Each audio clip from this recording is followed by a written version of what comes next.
Hi, everybody. So excited to be here. It's been a bit since I've done one of these live streams. I think the last one was actually on Thanksgiving. So I'm excited to talk with you about everything that I've been watching. It's been so busy. I had a whole trip to New York.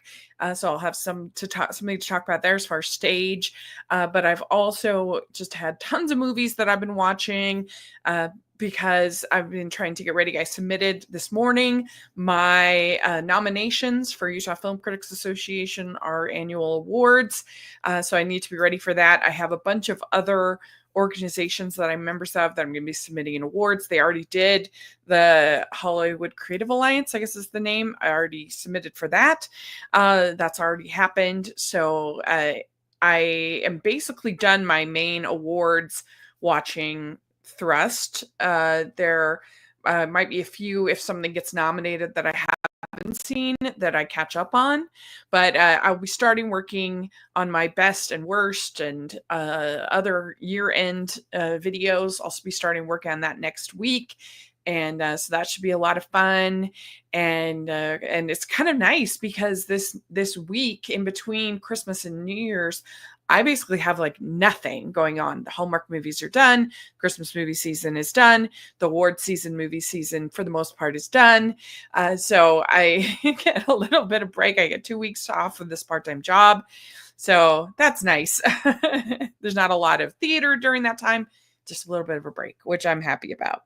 But let's dive in. I have the super chat open if you want to. I have the chat room open, but there's also super chat if you want to make a contribution and get a special question answered. I'd appreciate it so much. But let's dive in. Let's talk about some of the movies first, and then we'll talk about theater after. So let's see here. The last time I updated was the 28th. Let's see. So I saw, as part of my Christmas watching, I saw Dear Santa. This was with Jack Black. He plays a devil, and he was brought because this dyslexic kid, he accidentally writes Satan instead of Santa. And I really did not like this at all. I think it would have been much better if it had been an adult that had written to Satan. There's a movie called Letters to Satan Claus, which is actually pretty good. But that's an adult. Like, it just was, I just didn't like it. And it just wasn't funny enough to get over that really uncomfortable premise for me. I know, call me a prude, but that was just, I didn't like the whole idea of a child selling his soul to Satan to save his parents' marriage. Like, that was not for me. Then I saw Nutcrackers, and I actually really enjoyed this. I thought it was a sweet story about this guy who he ends up having to take care of his sorry, this guy who ends up having to take care of his nephews. And there's this pageant and other Christmas shenanigans. This was very heartfelt. I thought it was very sweet. I liked it. Then we have The Snow Sister. This was on Netflix. This is a Norwegian film, and it's got like a more melancholy tone. There's this boy who's dealing with the grief, the loss of his brother or sister, I can't remember, and he meets this kind of magical girl who is charming him and helping him and all of the Christmas and winter magic, but she's got like a darkness actually there as well. So this was beautifully filmed, beautifully made. I think if you're looking for something a little different, then I'd say it's worth a watch. Then I saw Wallace and Gromit: Vengeance Most Foul. The new Wallace and Gromit movie. I was a little nervous because the Chicken Run movie was disappointing. It wasn't as good as I wanted it to be. And I actually thought this was really fun. I thought it was funny. I, of course, love the animation. This is as good as the one they won the Oscar for. My brain is just gone. But the bunny one. I can't think of the name. Sorry. But anyway, it's as good as that, I think. And I think most people are going to be really pleased with it. It's just too bad we don't get to see it. It's just too bad we don't get to see it in the theater. Okay. But I enjoyed it. I thought it was funny. I thought it had all the charm that you want in Wallace and Gromit. Great animation, great buddy story that you get with Wallace and Gromit. And then I saw the Fabulous Four. This was actually on the plane, the airplane. And this is one of those senior buddy hangout movies that are so popular nowadays. And this has a great cast with Susan Sarandon, Bette Midler, and Megan Mullally, and Shirley Ralph. And it's pleasant enough, but I just wish it was funnier. I wish that they gave these women more to do than these kind of lame jokes. So it was okay to watch on the plane, but I wish that it was better and we were giving these incredibly talented women more material to work with. I saw A Sudden Case of Christmas. This stars Danny DeVito, and it's about his granddaughter. The parents are separating, and she loves Christmas. And they basically stage this whole Christmas in Italy so that she can have one more Christmas with her family. This one was very boring and very dry. It's sweet. I see the appeal, but it just didn't do it for me. Then I saw Sing Sing. I finally got around to this, and this isn't bad. It was disappointing because I was expecting it. It's all about theater and these inmates putting on theater and how it changes them and everything, but it's like they were trying too hard to not emotionally manipulate. It just felt like kind of going through the motions. It didn't get me crying. I didn't have everything was kept at kind of a distance, an emotional distance, I thought. And it I don't know, I just didn't love it the way I thought I would. It's not bad. I just wanted more, more oomph. Then I saw Nosferatu, and this is a very, very, very strong film. I think it's Robert Eggers' best film as far as it's his most approachable film. It's the one that I think almost anybody, if you like Dracula and you like Dracula lore, why would you watch this if you didn't? And then I think that you will like this. It's pretty approachable. It doesn't have a lot of his weird touches. Maybe that's why I liked it better, because I'm not that into his style of weirdness. But Lily Rose Depp is excellent in the lead role. The whole cast: Nicholas Hoult, Bill Skarsgård, Aaron Taylor Johnson, William Dafoe, all great. And the cinematography is excellent. It all looks like it's shot in black and white, but it's actually not. And so it's just the coloring and the filters and the costuming and just everything all working together to kind of give this very, very dark aesthetic, which was beautiful. And it's like your classic Dracula story. I mean, this is the story. It's really, like I said, if you like Dracula, this is it. This is the story. And it's very well told and very engaging. It's a little too long, but other than that, I liked it. I thought it was very good. Then I saw The End, and this is a very weird movie. It is a musical about this family that's in this bunker, and then there's this new person that comes to the bunker, and should they leave the bunker? What's going on? Kind of, and there's songs, but the songs really don't move the plot that much.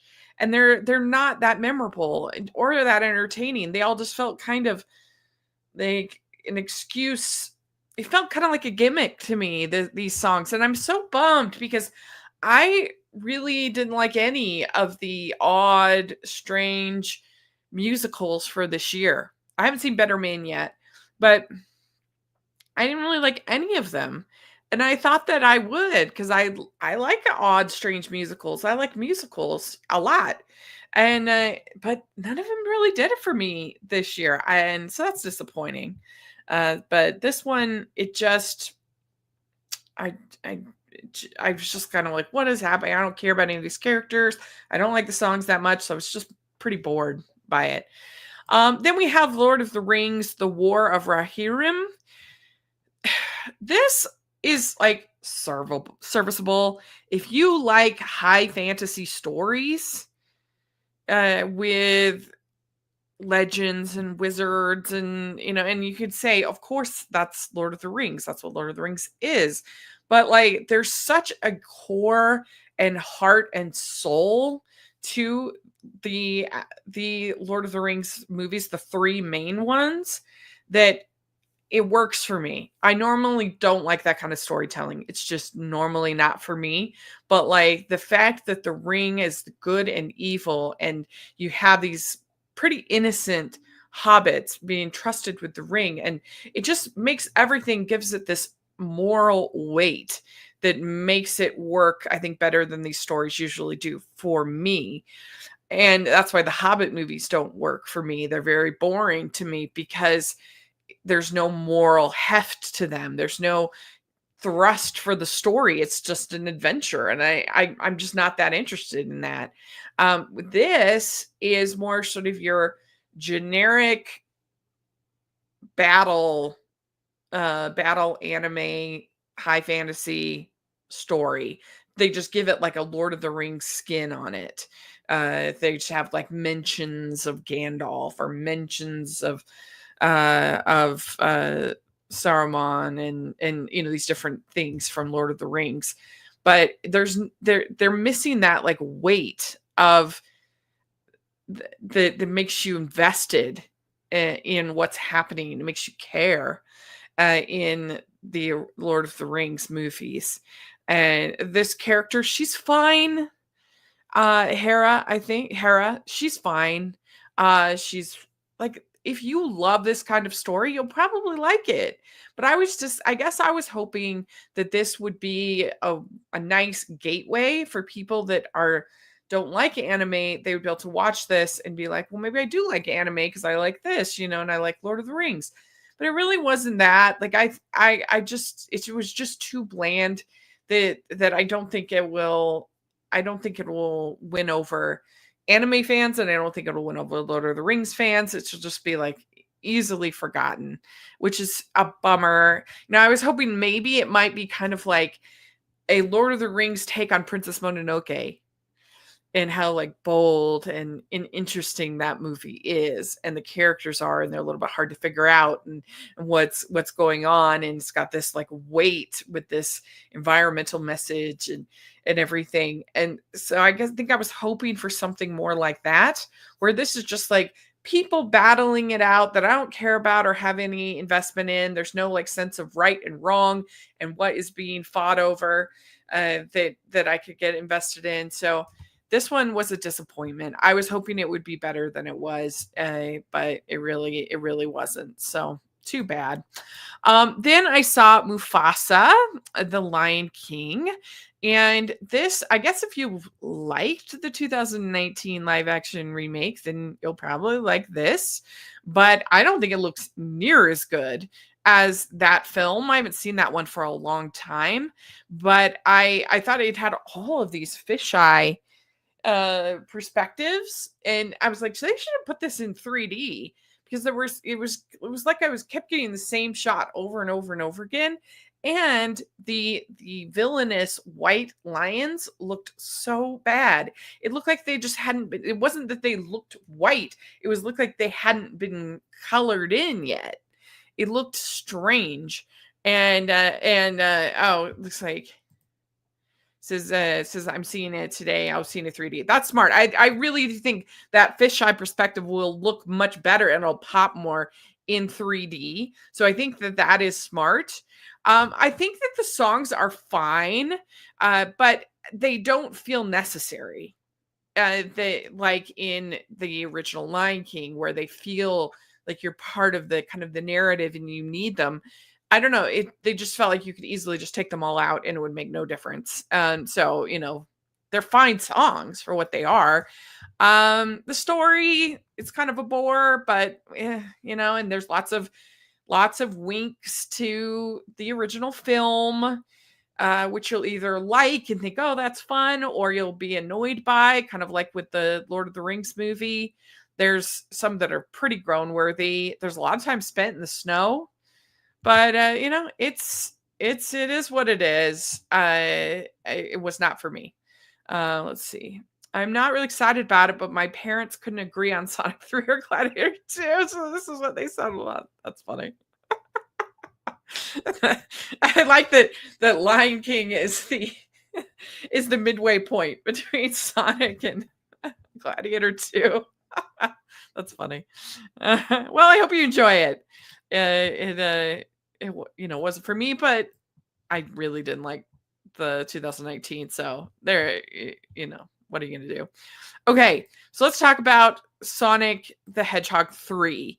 So I did my out of theater reaction, and I had the comments on at first, and finally I just took them off because it was going in this like really toxic place, and I just don't have time for that nonsense. I didn't dislike the movie. I thought it was cute enough. It was fun enough. I really like the character of Sonic and how they portrayed him here in these movies. I think he's so cute. And Ben Schwartz does a great vocal performance. And the other Sonic characters were really, really cute and really charming. And I like this new character, Shadow. Jim Carrey's fun with the two, but I just felt like I didn't think it was as good as the other two because I felt like they took themselves a little bit too seriously in this, and it started to become like an Avengers movie at a certain point and have all this stakes and it just stopped being fun for quite a bit of the movie. And so then I just started to get a little bit bored. I'm not as charmed. I'm not as interested in it because I've seen that kind of movie a million times. But still, I still think Jim Carrey was funny enough, and I think that the characters are cute enough that it's worth checking out. I just think it's my least favorite of the three. So that's all I have to say about that. But if you love it, then that's awesome. I'm glad that you love it the most.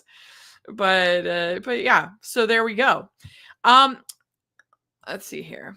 In all fairness, the video game story they're basing this on wasn't exactly the most joyful of the Sonic storylines in the games. I'll see it Saturday.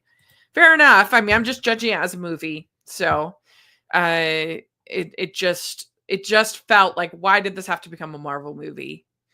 Like I like the charm of these characters and it being a little bit more silly and a little bit more funny, and so but it was perfectly harmless. I enjoyed it. Okay, then we have Mary. This is new to Netflix, and this caused some degree of scandal. This is a movie about Mary, the mother of Jesus, and it stars Anthony Hopkins. He's kind of the big name. He plays Herod.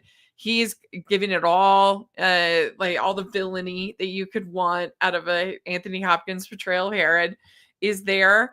The scandal is some people are upset about things like they add this sort of backstory that Mary was kind of this miraculous baby for her parents, and it's almost like an Abraham and Sarah type of story for her parents. So they have this backstory, and then they have like her being there's the angel Gabriel, and then there's Lucifer that's like tempting her throughout the story, and a couple other things like that aren't in the Bible, and kind of give it a little bit more like weight and a little bit more tension. But I was okay with that because I thought it made it kind of interesting. Like, oh, what are they going to do next? And what's going to happen next? And what are they going to do with the characters? Because I'm not a traditional Christian. I'm a Mormon. And so I don't need everything to be like lockstep in with the Bible. And so I'm fine with that. And I thought it was interesting and as opposed to being boring, which I think some of the other interpretations of Mary's story have been kind of dry. And so at least this was like making interesting choices. It's not like as out there as like Darren Aronofsky's Noah. It's not like that far out there, but like it takes some risks and it tries some things and does some things. But it's on Netflix. I think it's worth a watch. I thought it was interesting and nice to have something this Christmas season that's actually about Jesus. That we don't get that often. Usually it's the rom-coms, which of course I love, but this was nice. Speaking of Jesus, surprisingly, a moving faith-based story to come out this season is actually the Simpsons holiday special. It's called "Oh Come On, All Ye Faithful," and I really, really loved this special. It was excellent.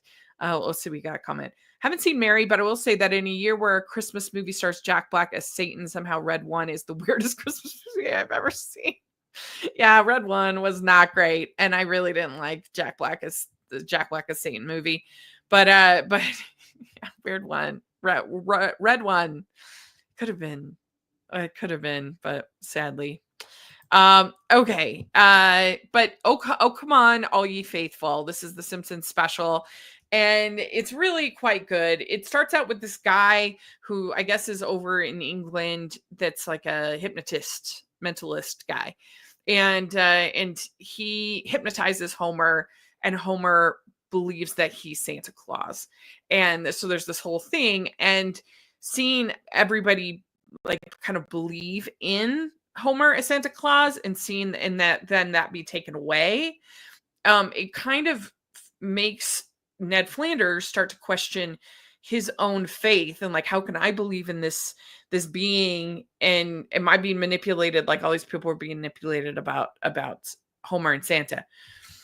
Anyway, so he starts on this whole journey, and I tell you, Ned Flanders' Crisis of Faith was really moving. I was really invested, and like the whole town becomes concerned about Ned, and that was touching too. And there's this whole thing, I won't spoil it for you, that they do to in order to help Ned, and that was very Christmassy and lovely and a nice message. I really enjoyed this short. I think that it is one of the best pieces of Simpsons things I've seen in a long time, and just lovely. I really liked it. So go figure, right?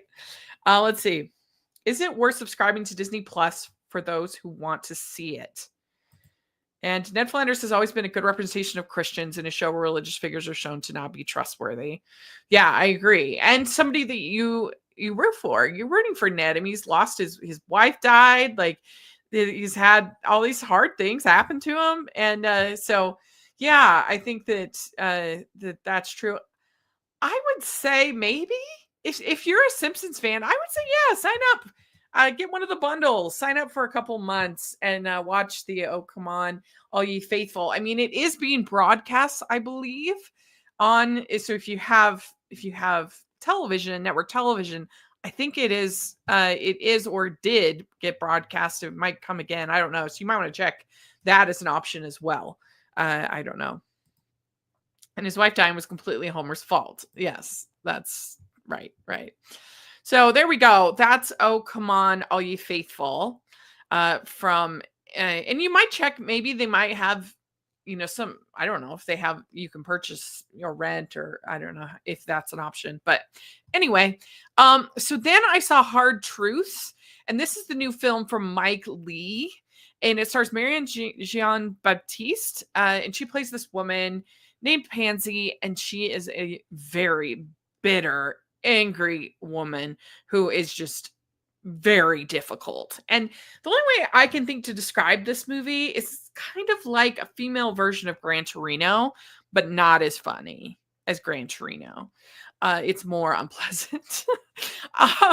And so it's honestly something that I would never want to watch again. But I have Marianne Jean-Baptiste is absolutely great in this movie. She makes you invested in this very unlikable character. She is just not only like rude, but she's just mean.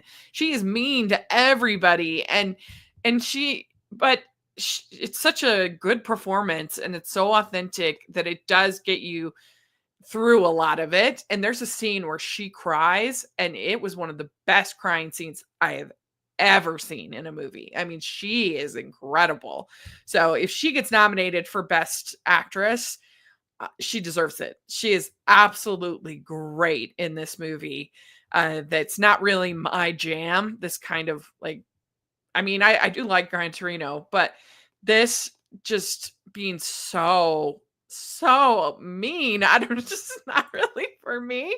But it's it's a great performance. It's worth seeing it for how good she is in this movie. She is absolutely great. Uh, so Jeremiah says, I will be skipping Mufasa, shock and surprise, but I can't wait to see Sonic 3. I would not be surprised at all if Sonic 3 ends up beating Mufasa at the box office. And that might be a bold prediction, but I mean, watching Mufasa, I'm like, kids are not going to like this. This thing is long and it's boring and it's slow.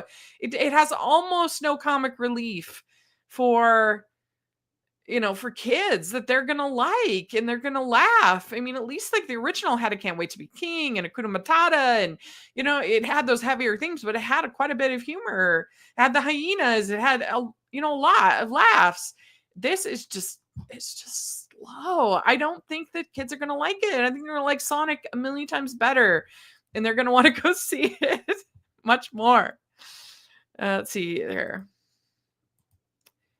See, I know you were underwhelmed with Sonic 3, but I honestly think it looks very fun and it's taking the story from the game, which I grew up with, seriously.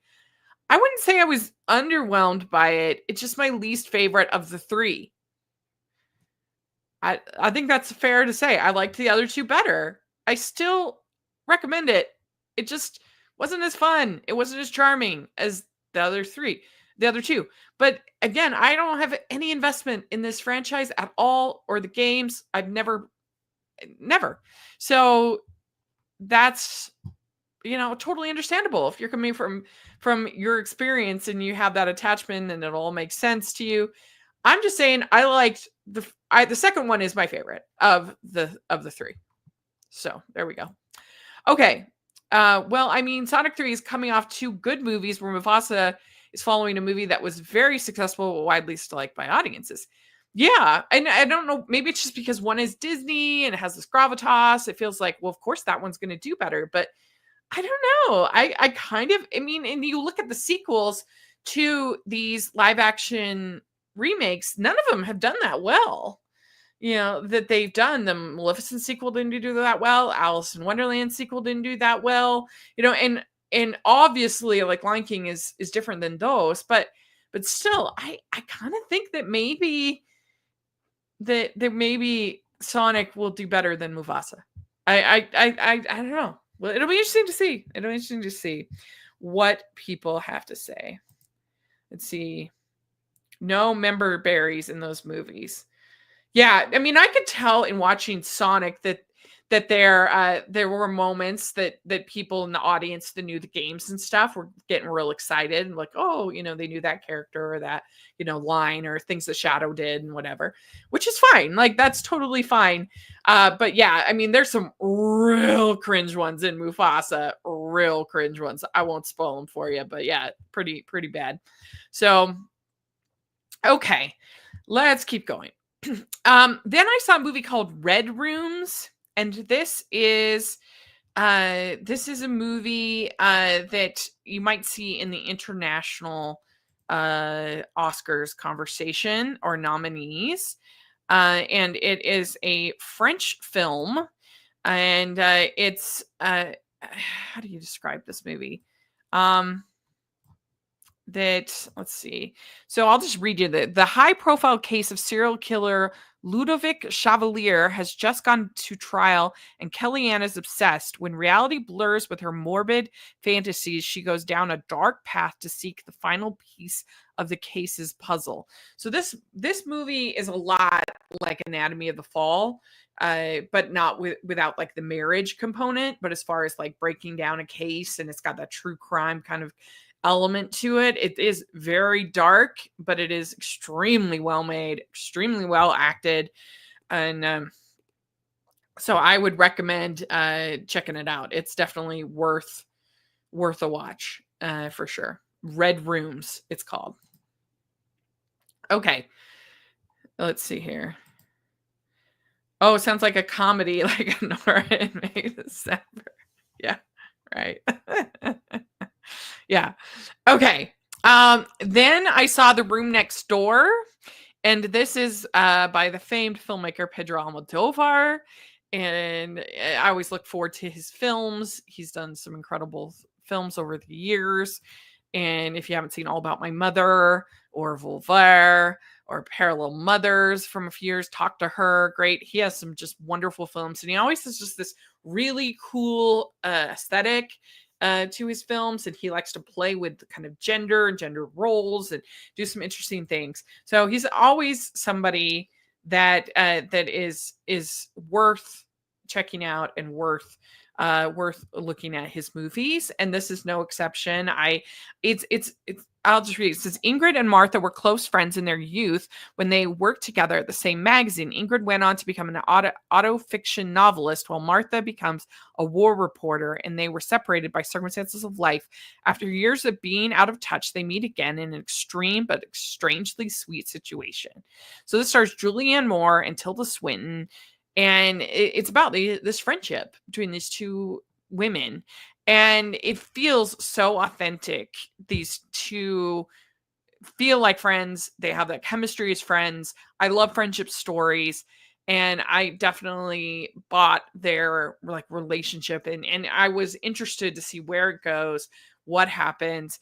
And I think it's another entertaining film from Pedro Almodovar, and worth it. May not be one of his like all-timers great movies, and I do think there's something that seems to be a little bit missing when he makes these English films, that they're just not quite as good as his as his Spanish films. I don't know why, but that's just what I've noticed. So that's interesting. So you've seen all the Almodovar films. Woo! Yeah, he's great. I mean, yeah, he's incredible. Okay, one last one is A Complete Unknown. This is the Timothy Chalamet, Bob Dylan biopic film. It also has Edward Norton, Elle Fanning, Monica Barbaro, Boyd Holbrook. So it's got this, great cast, director James Mangold. This is entertaining. Like, if you like these kind of biopics, then you'll like it. It's well done. It's got lots of songs. So if you hate Bob Dylan, which who hates Bob Dylan? But if you did, then you would hate this movie because there's a lot of songs. And he's a good. It's good. Like the musical sequences are entertaining, but it's very by the numbers. I mean, we've seen this movie a million times, and it doesn't do anything that's interesting or creative, like let's say Rocket Man did, or some of these more ambitious musical biopics. I haven't seen it yet, but Better Man seems to be at least trying to do something different, and so you just know that going into it, that this is your by the numbers musical biopic. But I think Timothy Chalamet, I nominated him in our Utah Film Critics Association Awards Best Actor. He's great. He's really good as Bob Dylan.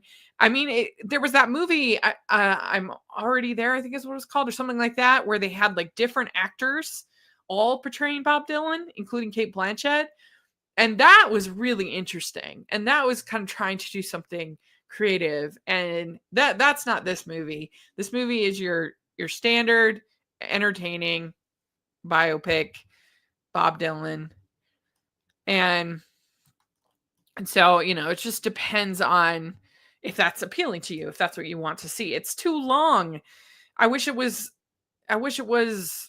like practically an hour shorter. I would have liked it better, but at least 30 minutes shorter. It's too long, but it's entertaining. It's entertaining. I might wait to watch it when it comes to an eventual streamer. There's nothing super. It doesn't have for instance, even Bohemian Rhapsody, which this is a better movie than Bohemian Rhapsody, but at least Bohemian Rhapsody has that big concert number at the end that's 20 minutes, 15, 20 minutes. That's pretty cinematic. And so I could understand wanting to see that in the big screen.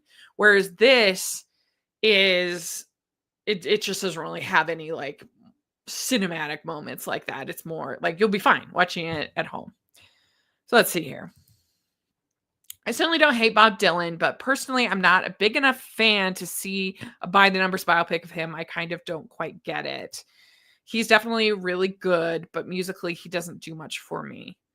Yeah, I mean, he's one of those artists that's more about the songwriting than he is about like having this amazing voice. He has a very distinctive voice, but he's more famous for just these incredible songs that he's written and then sung the way that he does. But someone like Paul Simon's kind of similar to, or that they have nice voices. I'm not saying they don't, but it's really the songwriting that's the extra special part about them. So there we go. And so I watched for I finished for the UFCA. I submitted my ballot, Utah Film Critics Association, yesterday or this morning, and I watched 181 feature films in 2024. Like I said, I'll have a few more before the end of the year. I watched a total, including TV movies, I watched 318, and then including old movies, so that I watched a total of 483 films in 2024. So that's pretty fun. That was pretty good, I think, considering everything else I have going on. Woo! And I'll tell you what my nominations were, because I think might be fun for you to hear that. Let me pull those up real quick. Okay, so for Best Picture, I picked The Wild Robot, Ghostlight, The Brutalist, Hundreds of Beavers, and A Real Pain. For Director, I picked The Brutalist, A Real Pain, Strange Darling. I saw The TV Glow and Richard Linklater for Hitman. And then for Actor, I picked Adrian Brody for The Brutalist, Keith Kupfer for Ghostlight, Glenn Powell for Hitman, Timothy Chalamet for Complete Unknown, and Charlie Plummer for National Anthem. For actress, I picked Demi Moore for The Substance, Marianne Jean-Baptiste for Hard Truths, Willa Fitzgerald for Strange Darling, Lily Rose Depp for Nosferatu, and Naomi Scott for Smile 2.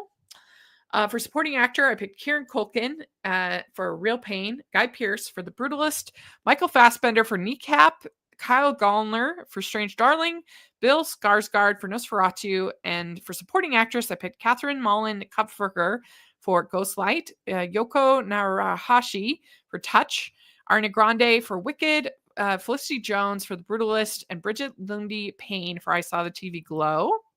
For ensemble cast, I picked Wicked, Ghostlight, The Brutalist, Nosferatu, and Hundreds of Beavers. Best screenplay, we don't divide it up for us. Best screenplay, I picked A Real Pain, Strange Darling, Ghostlight, The Brutalist, and Touch.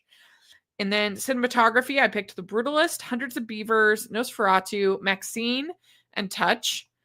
Original score, I picked The Brutalist, Hundreds of Beavers, I Saw the TV Glow, Nosferatu, and Inside Out 2. For editing, I picked Strange Darling, The Substance, The Brutalist, Nosferatu, and Touch. Visual effects, I picked Hundreds of Beavers, Dune Part 2, The Substance, Nosferatu, and Twisters. Documentary, I picked Superman, the Christopher Reeve story, which isn't even on this short list because the documentary branch is idiotic. Will and Harper, Skywalker's A Love Story, The Greatest Night in Pop, and Frida. Animated feature, I picked The Wild Robot, Chicken for Linda, Wallace and Gromit, Vengeance Most Foul, Inside Out 2, and Flow. And for non-English language film, I picked Touch, Kill, Chicken for Linda, Mars Express, and Red Rooms. So there we go. That is my picks. So let's see here. No, I did not pick a director. It was tough. There's so many good candidates. That is a remarkable number of movies. Congrats, you're dedicated. Ariana Grande is not a supporting performance. You have to vote for her there because that's how the studios are pitching her. I know the Academy can overrule that. I mean, I want her, like, I want her to win, and I know that's what everybody else in my group is going to be putting her under. So it would make no sense for me to put her under lead. So, It is what it is. I mean, I would say she's still the supporting character that Alphaba is the protagonist and Glinda is the supporting character in an ensemble film. So it's always tricky with ensembles. So yeah, I really want to see Wicked, and nobody I know wants to go with me. I will probably see it eventually. I love the songs. It looks like it will be visually beautiful, and I'm a Grande fan. You should go by yourself. It's fun to go to the movies by yourself. I actually prefer it, to be honest. And you should just get used to going to movies by yourself. It's very liberating. I highly recommend it. Highly, highly. So anyway, that's my picks. And let's see here. Well, both characters got lead actress noms at the Tonys, but the Tonys are different. Fair enough, but again, I mean, I want her to be selected, so if I nominate her in the category, nobody else in my group is nominating her in that category, then that it would make no sense. So anyway, it doesn't really matter to me which one she gets awarded in, it's as long as she gets awarded. So yeah. Anyway, okay, so that's movies. Let's talk theater. So fun. Here we go. Okay. Let me get my... Okay, so I saw A Christmas Carol 3 times this season. And I may squeeze one more viewing in because there's a theater that's closing. It's their last show. And so I may go see it again. But I saw it at Centerpoint, which was the Alan Menken one, which I think is such a weak version. They did an incredible job, but the songs feel like such warmed over Beauty and the Beast songs. Like he really took the paycheck on that one. Alan Menken and what's his name, who was on Anastasia, which I also don't like. I can't think of his name, but anyway, it just, they have a song about home. They have a song when he's walking through the town, the city, just like the opening for Beauty and the Beast. There's a song that's very Be Our Guesty, which feels completely out of place. That it's called Abundance and Charity, where they have like a kick line at a certain moment. I'm like, what is happening? I just don't think that that's a very good version. But I saw 2 play versions, one at Hale Center Theater in Sandy, and then I saw it at Parker and Parker Theater. Parker Theater is absolutely excellent, high quality, and the Christmas Carol at Sandy was also excellent, and I really appreciate they had lots of carols throughout. So it wasn't a musical, but they had all these traditional carols and this violinist. So that was really fun. The one at the Parker really leans into the ghost story aspect. It makes it spooky and scary. The lighting, the sounds, really excellent. Highly recommend both of those. Okay, then I went to New York and I saw the Rockettes and their Christmas Spectacular, and that was so much fun. And then I saw I mean, and that was just so nostalgic because I thought of my grandma, and that was one of her favorite things, and that was the whole point of the trip, was to remember my grandma. So let's see here. So Kimberly Akimbo is the most unimpressive winner for the best musical I've seen in 10 years. Yeah, we're coming up on that, but I was not that impressed. And it was so interesting because I hadn't been that impressed with Kimberly Akimbo when I saw it at the Tonys, when I saw it at Macy's Thanksgiving Parade, and everyone kept saying, "Oh, you got to see it. It's one of those shows that, the cast, because some shows, the cast recording is all you need, and you already know." Like, I love the show. Like Dear Evan Hansen was that way for me. I love the cast recording of that, but the other shows just don't. You need to be there. You need to see it, and that's what people said for me about Kimberly Akimbo. And then I finally went and saw it. I saw the national tour after I got back from my trip, and I was just underwhelmed. I just didn't think any of the songs were great. I didn't think that it was, I didn't love the lead character. The actor playing the lead didn't really work for me. I thought it had some nice things about it and some nice elements. And I was like, I bet I would like this better as a play. just because the musical aspects did really nothing for me. So I'm with you there. I really am. Let's see here. Home and Human Again are the only two noteworthy additions in that musical. Oh, you mean Beauty and the Beast? But I'm saying that this Christmas Carol that Alan Menken did, that it was like he just took Beauty and the Beast and put a Christmas skin on him, Christmas Carol skin on him. Anyway, let's see here. Personally, I also love If I Can't Love Her. That was an addition, I think. Yeah, sorry, I was confusing. Christmas Carol by Alan Menken is not that great. I love Beauty and the Beast by Alan Menken. I love the Broadway. Yeah, on that. But anyway, sorry, that was confusing. Okay. Then I saw, while in New York, I said Death Becomes Her. This is a great show. I really enjoyed it. It was very funny. It's probably the funniest Broadway musical I've seen since Drowsy Chaperone in 2006. And granted, I don't live there, so I don't see everything. But it was very funny consistently through the whole thing. And Jennifer Simard, who she plays the redheaded one, and of course Megan Hilty's great, but Jennifer Simard was the revelation. She is so good. I think her character's name is Helen, and she's great. And the special effects and the costumes and everything. It's just a very entertaining show. I hope it can last. I really liked it. Then I saw Elf the musical, and it was very sweet and fun and nice Christmas feels. And I like Elf the musical. But I think the songs are pretty generic. I would say of the popular screen to stage adaptations, it's probably the weakest. I like Christmas Story, the musical, and White Christmas better than Elf, but I don't dislike it. And and I liked the guy they had to play Buddy was very energetic and very sweet and got that youthful, that you need personality. The Nobody Cares About Santa Claus. That was my favorite number of the show. And the stepmom and brother were great in their song about Santa Claus. That was also really good. So I still enjoyed it. It's just, it is what it is. So let's see here. Oh, he did a Christmas Carol musical. That sounds good. Sorry to hear it isn't. It's fine. It's just not my favorite. Not since Kinky Boots had a Tony winner left, so little impact on me. I know sacrilegious, but I didn't like that one. Kinky Boots.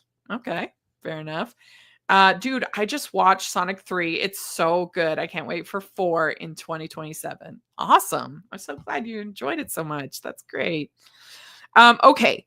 Then I saw It's a Wonderful World, and this is a musical based on Louis Armstrong's life. I've heard that it's kind of fast and loose about that life, which is interesting because what they do is they divide it into 4 acts, and each act is one of his wives.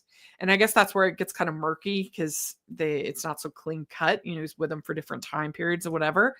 But yeah, it's a frustrating show because it has a lot of good in it. I saw the understudy who looks a ton like Louis Armstrong, and the guy who plays the Gene James Englehart, he is the main guy, but I didn't see him. I saw the understudy, and it has a lot of really good moments. There's some great songs, some great choreography, some great production, but it's so long. With the intermission, it's almost 3 hours long, and it just feels like a slog. It's just hard to be that invested in every micronutia of his life and these women, and so I don't think it'll last that long on Broadway, I'm afraid. But it's interesting to see it. So. Let's see here. That show better end with What a Wonderful World. Others, what I do. Yeah, they do. By the way, a Bluey movie is in the works. I did hear about this. Yeah, Bluey movie.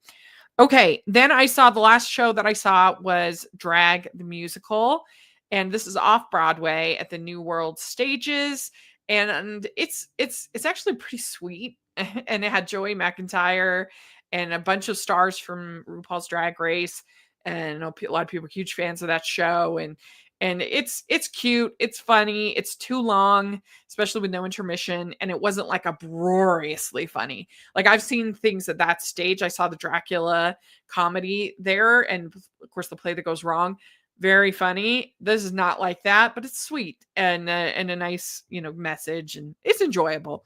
So I saw that. Okay, let me quickly tell you the rest. So I saw The Souvenir, and this was at Pioneer Theater Company. This is an equity company, and this is the same story of Florence Foster Jenkins that we got in the movie with Meryl Streep and Hugh Grant and everything like that.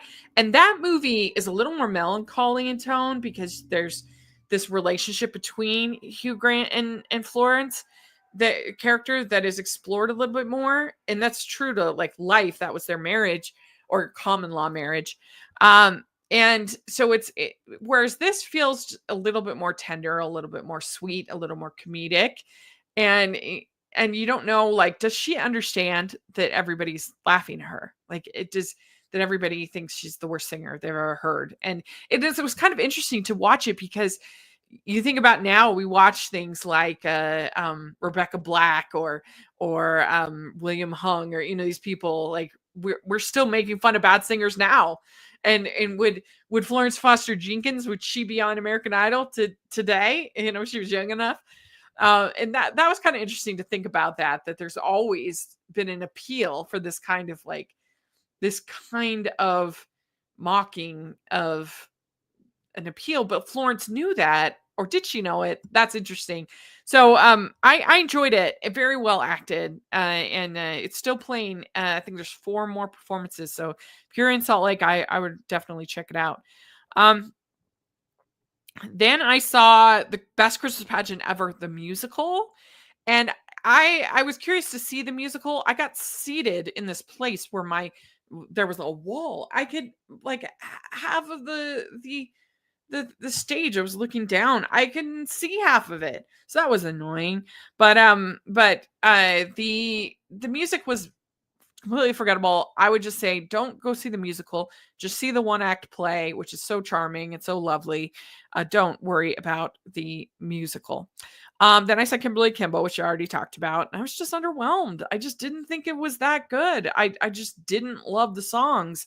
They were except for The Great Adventure, which is the last song. The rest were, to me, sweet story in many ways, but the behavior of the aunt, she can be quite funny, but like that she would do this just felt like a little bit hard to believe, that she would be this ridiculous, with teenagers. And I don't know. So it's kind of tonally all over the place, the show. So that's another problem. But I was disappointed. Then I saw Christmas Story, the musical, twice. And I think that this show is underappreciated. I just think it has so many catchy songs. I really, I love the movie. So I guess it depends on if you enjoy the movie. One of these productions was better than the other. The production at Sierra, which is still going on, they do it every year, and it's so well done. I mean, I really have almost no notes as far as their production. The choreography is great, the costumes are great, the singing is great. They have a 2-story set for the house. They've got the Higbee's department store set. I mean, it's very impressive. They have a full car on stage at a certain points. It's very good. So I highly recommend that. I'm very surprised by how much I loved that Best Christmas Pageant movie. It was so good. And you should check out Kevin. I interviewed Dallas Jenkins, the director, over at Hallmarkies. His answers were really surprising to me. Were very interesting. Let's see here. No, she wouldn't. American Idol no longer airs the bad auditions because it's considered mean to do so. Oh, I didn't know that. But anyway, it was just interesting to think about, like, the same thing that entertains us now is still was entertaining them back then. Like, maybe we're not that different from then that we are in now than we were then, which I think is interesting. Anyway, okay, keep going. I saw It's a Wonderful Life, a radio play, and this is at this charming little theater called the Pleasant Grove Players. and it's in the library, in the Pleasant Grove Library, and they never miss. They're always good, and this was great. It was so fun. The whole table with all the Foley, which I love Foley, which is the different sound effects for radio. I love that. It's so much fun, and this they could have cut it down a little bit. I mean, they didn't need to include so much. They could have cut it down. Whoever wrote this adaptation, but it was really fun and something different and very well acted and so yeah, enjoyed that a lot. Then I saw Christmas Story again last night, and this was a disappointment. This production of Christmas Story, just everything about it. And this company is Hopebox. They have a wonderful mission. They usually nail it, but I don't know. I just didn't like a lot of the directing choices. Like, it was so weird. After when Ralphie gets in the fight, he's pulled up by the kids from Scott Farkas, and then his mom comes and he's standing up and he's just like swearing, and I'm like, that's way less powerful than her pulling him up off of Scott, like just having him be standing there like that. So there were just a lot of really weird directorial choices that I didn't really like, and it just wasn't as good as this company normally does. So, you can't win them all. What are you going to do? But I do really enjoy Christmas Story, the musical. I think it is underrated as far as a musical. I just really like the songs, and I like I like A Christmas Story. So, let's see here. Universal just decided that their claim to my Wicked review is valid. Oh my gosh. Time to dispute that and dare them to sue me, I guess. Universal is the absolute worst. They are ridiculous. And it's just sad. It's really, really pathetic of them. Really pathetic. So that's frustrating. So there we go. We talked about everything. That's all of the theater and movies that I have seen since the last update on Thanksgiving. Woo! So it's going to be fun. The next couple of weeks, I'm going to be doing a lot of end of the year stuff, both theater and film. And I'm excited about that. And make sure you check out On Stage Blog podcast, because I have a lot of good stuff going on over there. And of course, Hallmarkies podcast for more Christmas coverage and interviews, and we did an episode on Christmas movies for dudes with Sean Chandler. That was really fun. We have a lot of great coverage over there. And every Friday I have been doing the movie show at KSL during this season, which has been so much fun to get to go over there. And it's been a great experience for me to get practice being live on radio and to listen to them doing the pitches and the ads and just all that stuff. It's been a very good learning experience for me. And I've been a big fan of the movie show since I was in college in the 90s. So it's been very cool to get to be on the show every Friday. So I'll be on there tomorrow around 11:30 Mountain Time. So you want to check that out, and I'll post links and everything like that. But that's been super cool and a good experience. But lots of fun stuff coming to the channel, and so I hope you all check it out. Tonight, I'm going to a movie dinner experience for Home Alone at a local pizza place. So that should be really fun.